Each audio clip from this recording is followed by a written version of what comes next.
Hi hello नमस्कार. मी रेश्मा माझ्या नवीन YouTube चॅनलमध्ये तुमचं स्वागत करते. आज शनिवार आहे आणि कालपासूनच पाऊस लागला आहे. पुण्यात 2-4 दिवस झाले चांगला पाऊस चालू आहे. पाऊस बाहेर पण जाऊन देईना, काही सुधरून पण देईना. कपडे पण वाळनात, घरामध्येच टाकलेत कपडे. तुमच्या इकडे पाऊस आहे का? कमेंटमध्ये मला नक्की सांगा.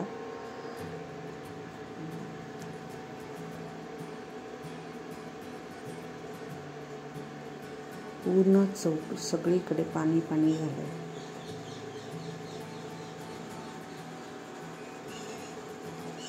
आणि आम्हाला संध्याकाळी गावाला जायचं होतं, म्हणजे कोल्हापूरला जायचं होतं. तर दिवसभर काही ना काही छोटं मोठं काम होतं. मग म्हटलं चला, भाजी आणायला पण जमलं नाही, तर छोले बनवावात. ते छोलेची तयारी चालली होती.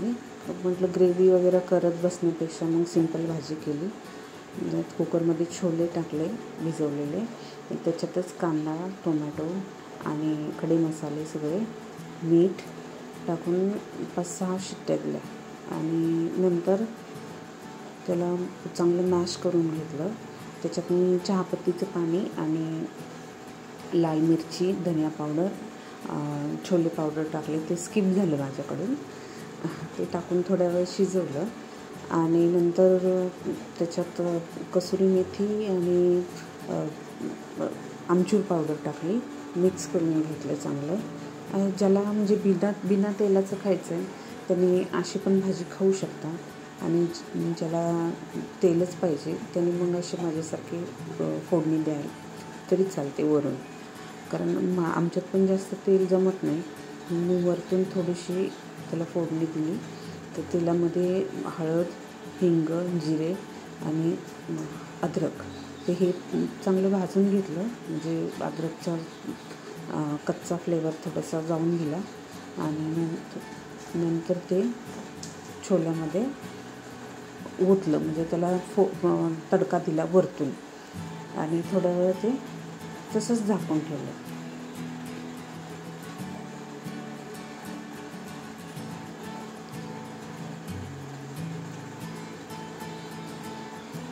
थोड्या वेळाने बघा अशी भाजी दिसते, छान लागतं. ट्राय करून बघू शकता. भाताबरोबर किंवा चपातीबरोबर कशाबरोबर पण खाऊ शकता. आणि उद्या आहे एकादशी, म्हणून एकादशीला काहीतरी पाहिजे. आणि कोल्हापूरला मुलगा आहे, त्याने सांगितलं होतं की मम्मी येताना शेंगदाण्याचे लाडू घेऊन ये. मग त्याच्यामुळं दोघांसाठी पण, त्याच्यासाठी पण आणि आमच्यासाठी पण मी शेंगदाण्याचे लाडू बनवले. शेंगदाणे भाजले चांगले, त्याचं साल काढून घेतलं, मिक्सरमध्ये ओबडधोबड वाटून घेतलं आणि जेवढे शेंगदाणे तेवढाच गूळ कापून घेतला. मिक्स केलं ते चांगलं, हाताने मिक्स केलं आधी ते पूर्ण सगळं. मोठे खडे काही गुळाचे होते ते कापून घेतले आणि नंतर त्याला मिक्सरमध्ये थोडं थोडं करून ते म्हणजे मिक्स करून घेतलं. ते वाटून घेतलं मिक्सरमध्ये की त्याला बाइंडिंग यावं म्हणून चांगलं लाडू आपल्याला बांधता यावं त्याचे. म्हणजे बघा लाडू मस्त बांधता येत होते. आणि बरोबर घेतलं होतं मी गूळ आणि शेंगदाणे दोन्ही इक्वल, पण जास्त गोड झाले नव्हते, बरोबर झाले होते. ह्याचे सगळे मी असेच लाडू बांधून घेतले.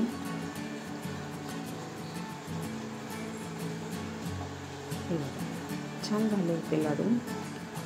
आणि संध्याकाळी आमची तयारी चालली होती की चला जायचे, ट्रेन होती आमची 9 वाजता. तर हा वीर आहे ह्याचं बघा, आमच्या आधी हा तयार असतो. म्हणजे ह्याला फक्त चाहूल लागली पाहिजे की आम्ही कुठंतरी चाललो, की तो आमच्या आधी बाहेर निघणार की मला पण जायचं. नाही तर मग तो एकटा राहत नाही, सवय नाही त्याला पहिल्यापासून एकटी राहायची. तो शोधून घेतला चाललं की ओरडणार मोठं. म्हणजे त्याला बाकी कोणी त्याचे दादा भैया गेला तरी चालतोय, पण मी आणि पप्पा गेलेले जमत नाही. काय त्याला पाहिजे कोणी ना कोणी. पप्पा गेले तरी चालतात, पप्पा काही 3 महिन्यातून येतात, पण मी गेलेले जमत नाही.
इथे आम्ही आलो होतो, आतमध्ये सीट पाहिलं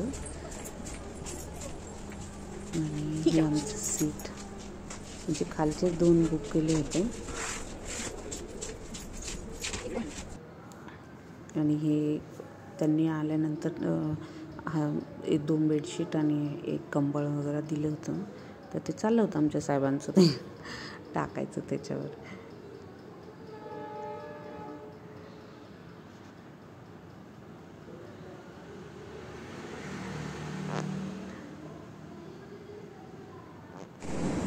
आणि हे आम्ही सकाळी जिथे आम्हाला जायचं होतं तिथे 4:15 वाजता पोहोचलो होतो. एवढी थंडी वाजली ना आम्हाला. त्याचा दुसरा पार्ट पण आहे, पण तो ह्याच्यानंतर येईल. आता बाय.